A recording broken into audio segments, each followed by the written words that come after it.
ఇవన్నీ కలిపితే మరి 100 కోట్లు అవుతాయి కదా. 100 కోట్లు కాదు. ఇప్పుడు చూసినవా, చర్చి కట్టిండు ఆ, అక్కడ మొత్తము ఎట్లా కట్టేసిండు. ఇక్కడ ఎవరు సంపాదించారు అట్లా కట్టేసిండు మొత్తం. ఉమ్. కానీ పోనీ ఇది ఇప్పుడు సంపాదించుకున్నాడు, కట్టాడు, ఇంతటితో ఆపేసేయచ్చు కదా. ఇప్పుడు నీలాంటి వాళ్ళు కూలీ నాలీ చేసుకునే వాళ్ళ దగ్గర ఇంకా రక్తం దాకపోతే సంపాదించిందంతా మళ్ళీ మళ్ళీ జనానికి పెట్టొచ్చు, పేదలకు పెట్టొచ్చు కదా. ఇంకా ఇంకా ఇంకా పోగేసుకుని ఏం చేసేస్తాడంట. కానీ ప్రతి ఒక్కరు తెలుసుకోవాలి. ప్రతి ఒక్కరు గుడ్డిగా నమ్ముతురుగా. ఆ, అది అందరూ బయట పడాలి అసలు. ఆ, అది తెలుసుకోవాలంటే ముందు క్షవరం అయితే కానీ తెలుసుకోవాలి. ఇప్పుడు మీరు చెప్తే మీరు వింటారా?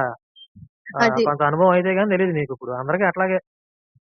లేదు. ప్రతి ఒక్కరు ఏంటంటే ఇప్పుడు ఆయన తినే ప్రతి మంది సొమ్ముని వాళ్ళందరూ గుంజు అది ఆయన కోట్లనో ఏదో ఒకటి వేసి. ఇప్పుడు అదొక పెద్ద మాఫియా అమ్మా. ఇప్పుడు సతీష్ ఒక్కడే కాదు. అవును, ప్రతి ఒక్కరు. దాంట్లో ఆ సతీష్ కి వచ్చే ఈ